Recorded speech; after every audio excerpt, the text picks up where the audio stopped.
mengganggu waktunya sebentar.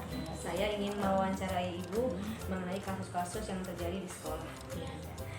Saya ingin bertanya pertama mengenai kasus-kasus yang ada di sekolah kita. Bagaimana cara Ibu melihat dan mengidentifikasi kasus-kasus yang ada di sekolah kita ini seperti apa? Ya, banyak sekali kasus-kasus ya ada di sekolah kita, baik itu dari orang tua siswa, dari siswanya sendiri, ataupun dari guru. Itu banyak sekali. Saya cara mengidentifikasi masalah-masalah tersebut itu yang pertama kita lihat dulu siapa yang terlibat dalam situasi masalah seperti ini. Nah, jadi kalau misalnya kita melihat dulu, kalau misalnya dari siswa ya kita nanti menyelesaikannya itu dengan sesuai dengan sesuai dengan bagaimana pendekatan kita kepada siswa. Nah, itu jadi yang pertama itu kita lihat dulu siapa yang terlibat dalam situasi masalah ini. Yang kedua, bagaimana cara kita menyelesaikannya, bagaimana menyelesaikan masalah itu. Ya kita pendekatannya tentu berbeda-beda antara siswa dan orang tua siswa serta yang dari guru. Nah, yang selanjutnya dari kasus-kasus yang tadi, bagaimana cara Bu Sari untuk menjalankan pengambilan putusan, mencari solusi dari kasus yang terjadi di sekolah? Iya, tadi kan misalnya kita beri contoh kasusnya dari orang tua siswa. Ternyata kasus tersebut itu bersumber dari orang tua siswa sendiri, misalnya terjadi miskomunikasi gitu. Contoh saat itu adalah mengenai penjualan buku. Nah, ternyata setelah diselidiki, saya pertama melihat dulu yang terlibat di situ kan antara orang tua siswa dan orang tua siswa. Lalu saya panggil keduanya, kita pertemukan keduanya, lalu berdasarkan fakta-fakta tersebut sudah ditemukan, lalu kita selesaikan gitu. Apakah benar informasi yang didengar oleh orang tua siswa ini masalah penjualan buku itu benar atau tidak? Nah, semuanya yang terlibat di dalam itu saya panggil semua untuk menyelesaikan masalahnya bersama-sama. Nah, selanjutnya Bu, ada atau tidakkah langkah-langkah atau prosedur yang Ibu ambil atau Ibu jalankan yang biasanya Ibu lakukan untuk mengambil keputusan yang ada di sekolah? Beberapa langkah yang saya ambil itu pertama adalah menentukan sifat situasi tersebut. Misalnya benar vs benar, atau benar vs salah, atau salah vs salah. Yang kedua, memperjelas fakta-fakta. Kita cari dulu apakah benar informasi yang saya dapat seperti itu, gitu kan?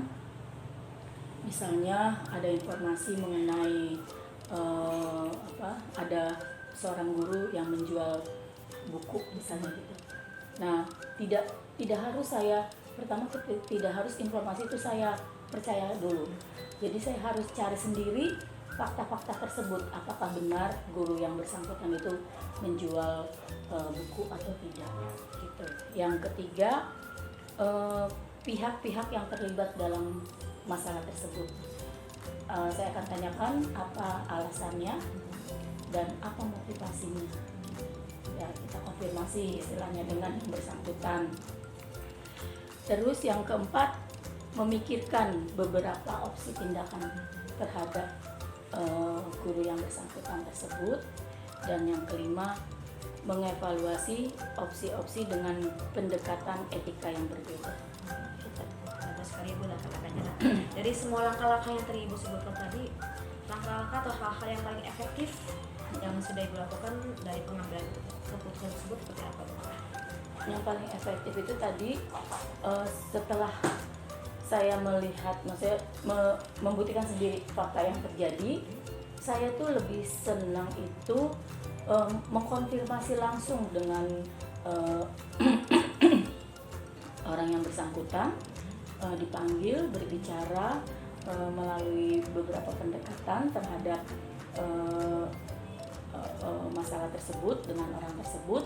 Itu saya lebih suka, istilahnya kita seperti sharing, bertukar pikiran lah.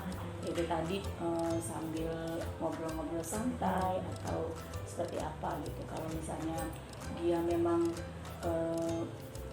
melanggar aturan yang saya buat itu, ya pasti dia akan menyadarinya sendiri gitu. Dan sudah banyak sih beberapa tadi juga, misalnya ada guru yang ingin mengambil apa ya namanya, ingin melakukan latihan gitu, lalu biayanya misalnya boleh tidak Bu, pasti itu sharing dulu kan ke saya, boleh tidak Bu saya ambil ini dari orang tua. Nah itu dari situ saya memberikan opsi-opsi kepada guru tersebut. Kalau kamu bertindak seperti ini, hasilnya akan seperti ini. Kalau kamu seperti ini, hasilnya akan seperti ini.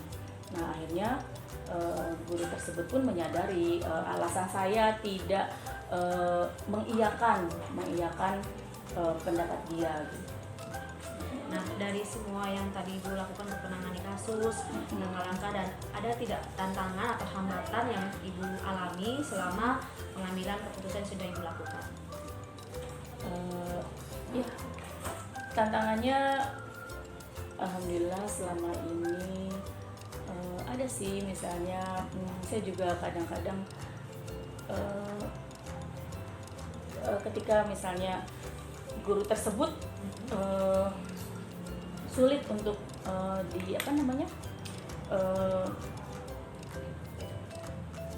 diajak bicara, ataupun agak-agak gimana ya namanya juga, karakter orang berbeda-beda, karakter guru itu berbeda-beda. Nah saya pendekatannya ya saya ini dulu berusaha untuk menyelami orang tersebut. Oh ya dia kayak seperti ini nih orang-orangnya gitu. Kalau keras tidak bisa saya hadapi dengan keras juga gitu. Nah itu tantangannya seperti itu. Jadi kalau misalkan karakter, kita harus mendalami dulu karakter orang tersebut. Setelah kita mendapatkannya, barulah kita sharing menyelesaikan masalah saya dan dia bersama-sama. Nah, dari semua kasus yang ada di sekolah mengenai kasus penyelesaiannya, Ibu punya jadwal tertentu atau Ibu langsung menyelesaikan hari itu juga ketika masalah terjadi, atau Ibu menjadwalkan di hari tertentu untuk menyelesaikan masalah? Seperti apa tuh? Biasanya saya pertama mengamati dulu, mengamati apa yang saya sebenarnya sih informasi, ada beberapa informasi yang saya dengar gitu, tapi tidak secara serta-merta saya langsung langsung menjudge guru tersebut, tidak. Saya amati dulu, lalu setelah saya menemukan fakta-fakta tadi, barulah saya memanggil guru tersebut. Saya sih gini, situasional saja, misalnya masalah tersebut sangat urgent untuk harus diselesaikan cepat gitu, seperti misalnya kasus guru yang sedang bintek atau bagaimana dengan waktu yang lama, terus dia izin lama, nah itu kan perlu penyelesaian cepat gitu. Nah itu saya tidak usah membuat jadwal gitu, karena ini kan sifatnya urgent. Akhirnya saya panggil langsung guru tersebut. Oh ya, ini masalahnya sudah harus langsung diselesaikan, jadi minta tolong diselesaikan. Jadi bagaimana caranya supaya proses belajar mengajar kita juga lancar, tidak mendapatkan respon dari teman-teman. Jadi antisipasi, jangan sampai teman-teman itu ramai gitu. Akhirnya kita harus selesaikan lebih cepat. Jadi saya tadi itu ya, jadwal itu tidak harus saya jadwalkan atau apa atau bagaimana, tapi saya situasional saja. Ketika masalah itu harus cepat diselesaikan, saya langsung bisa panggil. Atau misalnya masalah itu yang tadi tuh misalnya saya ketika saya sudah berbicara dengan orang tersebut tapi ternyata belum ada perubahan atau bagaimana, barulah saya akan membuat jadwal untuk guru tersebut. Dari tadi yang sudah dipaparkan tadi, kira-kira faktor-faktor apa yang mempermudah ibu untuk mengambil keputusan yang dari sekolah? Yang mempermudah ya. Faktor-faktornya apa saja? Maksudnya apa nih faktor? Apa dari luar seperti apa atau dari yang membantu atau bagaimana? Iya. Ya, saya juga untuk pengambilan keputusan mungkin yang mempermudah saya untuk menyelesaikan suatu masalah itu juga saya tidak sendiri untuk menyelesaikan masalah tersebut. Kadang saya memerlukan orang lain untuk memberikan masukan gitu. Ya paling saya tidak dengan guru, juga tidak dengan senior gitu. Jadi saya biasanya sharing-sharingnya itu dengan PU, dengan yang sehari-harinya bekerja dengan saya, sehari-harinya tuh dekat dengan saya gitu. Kalau dengan guru saya tidak. Jadi ketika kalau guru itu kan dia punya komunitas sendiri. Jadi nanti dia dia tidak netral ketika misal keputusan itu ini untuk kepentingan kelompok tertentu saja. Nah itu saya tidak dengan guru, saya sharing tidak dengan sesama guru atau pokoknya saya tidak mengajak bicara, sharing ke guru, tidak. Jadi saya meminta masukan itu dengan yang sehari-harinya itu dekat dengan saya dan netral, dia tidak biasa dengan saya. Nah dari semua yang tadi Ibu sampaikan pasti kita bisa memetik suatu pembelajaran yang kita alami. Nah kira-kira dari Ibu mengambil keputusan ini, pengalaman Ibu mengambil keputusan di sekolah, di lingkungan kerja, kira-kira pembelajaran apa yang bisa Ibu petik dari semua peristiwa ini? Ya pembelajarannya adalah bahwa sebagai pimpinan itu memang harus bertindak tuh lebih bijak, hati-hati, tidak hanya mendengar dari satu pihak.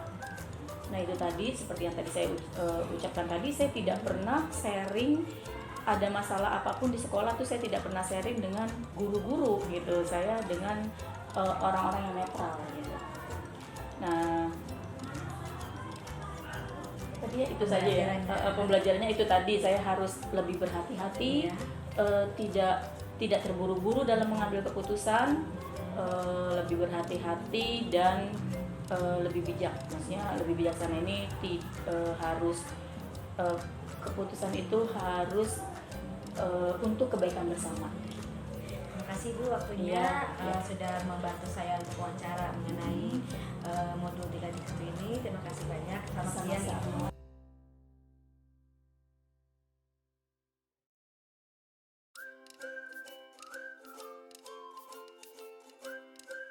Assalamualaikum warahmatullahi wabarakatuh, Bu Atik. Waalaikumsalam warahmatullahi wabarakatuh. Selamat siang. Selamat siang. Terima kasih Bu Atik, waktunya sudah menyempatkan waktunya untuk membantu saya melakukan wawancara tentang kasus-kasus di sekolah Bu Atik. Bu Atik, kalau boleh tanya, Bu Atik kepala sekolah di SD mana ya?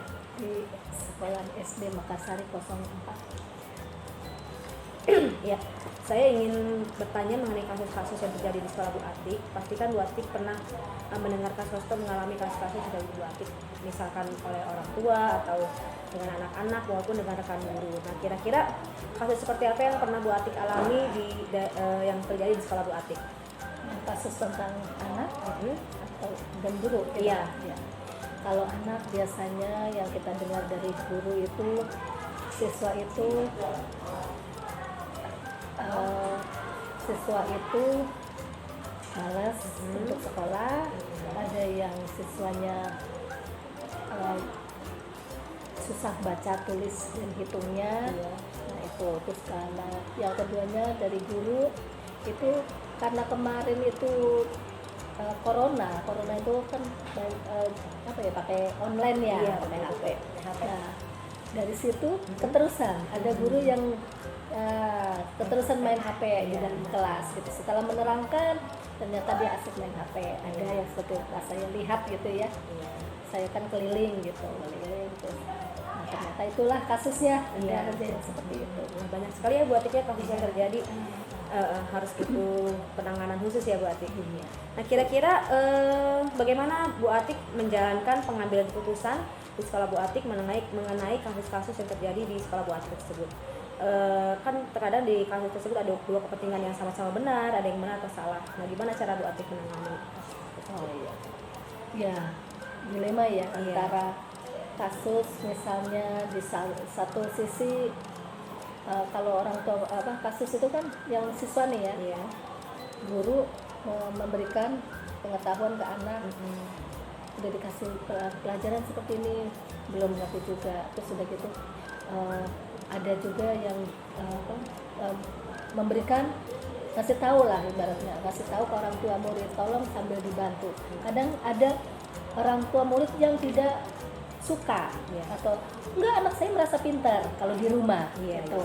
Nah itu antara seperti itu, antara kasus orang guru dengan orang tua yang dipanggil, padahal niat kita baik meluruskan bareng-bareng, tapi penangkapan orang tua murid kan berbeda. Nah sama dengan guru juga ada alasannya apa saya panggilkan setelah selesai belajar, saya panggil, kenapa bapak memainkan HP saat belajar?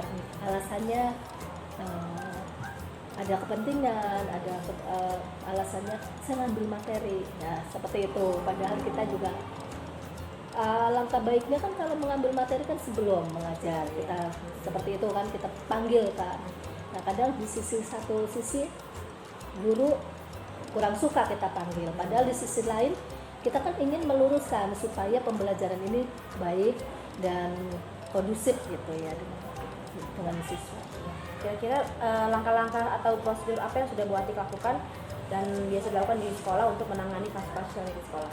Nah biasanya kita juga ada ya BK ya, bimbingan konseling gitu kan.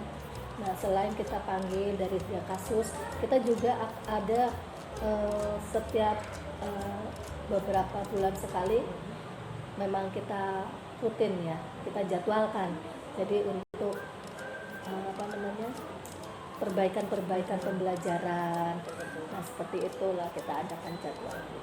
Nah apa hal-hal yang Bu Atik anggap efektif untuk mengambil keputusan yang ada di sekolah Bu Atik? Kira-kira seperti apa? Pengambilan solusi ya, yang efektif itu memang kita kalau ada masalah itu kita bicarakan bersama-sama. Nah bila ya kalau bersama-sama itu kan lebih ini ya, ada aja pro dan kontra antara guru-guru yang satu dengan yang lain, tapi nanti setelah itu kembali lagi kebijakan ada di kepala sekolah seperti itu. Bu Atik punya jadwal khusus atau tidak ya untuk menangani kasus-kasus yang ada di sekolah? Kalau yang kasus yang secara mendadak itu tidak ada, tapi kalau misalnya untuk pembelajaran kita adakan supervisi, itu adalah sebagai pembelajaran ya, solusinya. Misalkan masalah itu terjadi saat itu juga, apakah Bu Atik langsung tangani saat itu juga atau memerlukan jadwal khusus? Kalau yang sangat insiden ya kita akan tangani langsung seperti itu. Nah, kira-kira Bu Atik ada faktor-faktor yang untuk mempermudah Bu Atik atau tidak dalam yang membantu Bu Atik dalam mengambil keputusan yang ada di sekolah?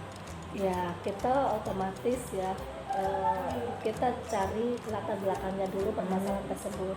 Jika saya tidak atau terlalu sangat ini banget, sangat kasusnya sangat ini ya kita panggil pengawas kalau seperti itu. Nah dari semua hal yang tadi Bu Atik sampaikan, kira-kira ada nggak pembelajaran yang bisa Bu Atik petik atau dari tantangan-tantangan yang tadi Bu Atik hadapi di pembelajaran mengenai kasus, ada nggak tantangannya? Oh, pasti setiap kasus itu ada pembelajaran buat kita semuanya ya. Pasti dengan kasus yang seperti ini, oh ternyata harus diselesaikan seperti ini. Kasus-kasus itu akan membuat kita ngerti dan kita akan jadi oh ya nanti seperti ini, kalau ada kasus seperti ini kita akan seperti apa penanganannya. Pasti selalu ada di atas permasalahan selalu ada pembelajaran ya, dari situ pasti selalu ada. Selama Bu Atik menangani kasus-kasus atau pengambilan keputusan di sekolah, tantangan terbesar atau tantangan yang pernah Bu Atik alami itu seperti apa? Sebetulnya kalau tantangan terlalu besar sekali tidak ya, cuma ya paling 1-2 itu ya hanya sesekali guru itu agak tidak suka, tidak suka itu aja. Cuma setelah kesini kita kasih contoh, dengan kita memberikan contoh, kita memberikan solusi, dia akan sadar sendiri. Jadi lama-lama dia akan membaik juga ke kita gitu. Ya, baik Bu Atik, terima kasih banyak atas waktu yang diberikan kepada saya. Semoga dari wawancara ini saya bisa mengambil pembelajaran yang sangat baik dari Bu Atik di kasus Bu Atik. Terima kasih ya Bu Atik. Sama-sama.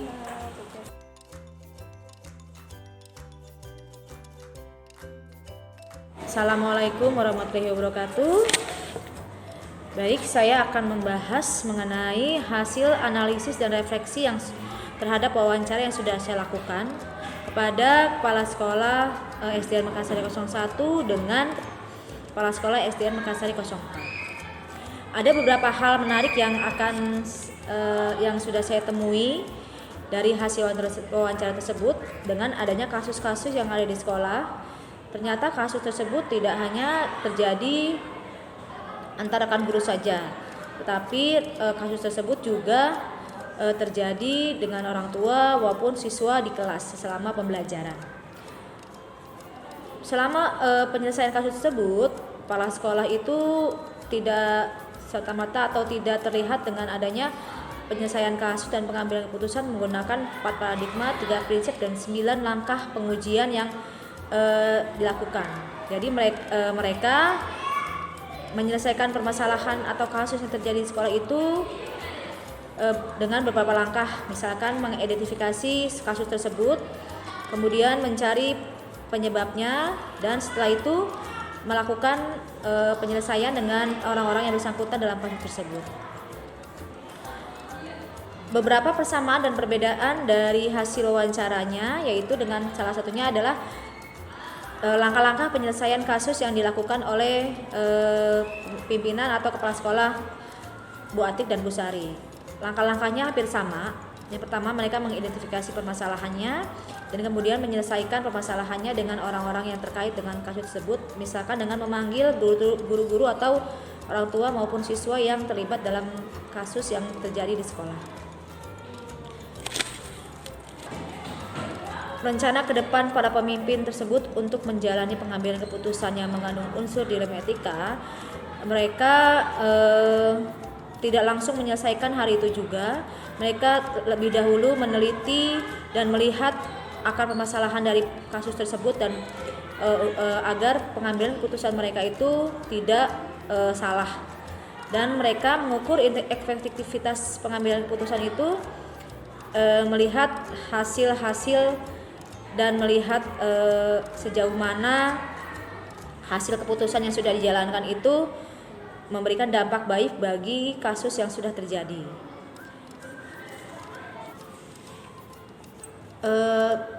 Saya akan menerapkan pengambilan keputusan dilematika pada lingkungan saya itu pertama ketika saya memilih prinsip apa yang akan saya lakukan untuk pengambilan keputusan yang terjadi di dalam kelas. Kemudian paradigma apa yang terjadi di dalam kelas tersebut. Lalu saya akan membuat langkah-langkah pengujian apakah kasus tersebut ini langkah-langkah penyelesaian seperti apa, sehingga penyelesaian kasus tersebut ini bisa cepat selesai dan sesuai dengan yang kita inginkan. Jadi kasus ini tidak akan terulang kembali dan menemukan solusi terhadap penyelesaian kasus ini.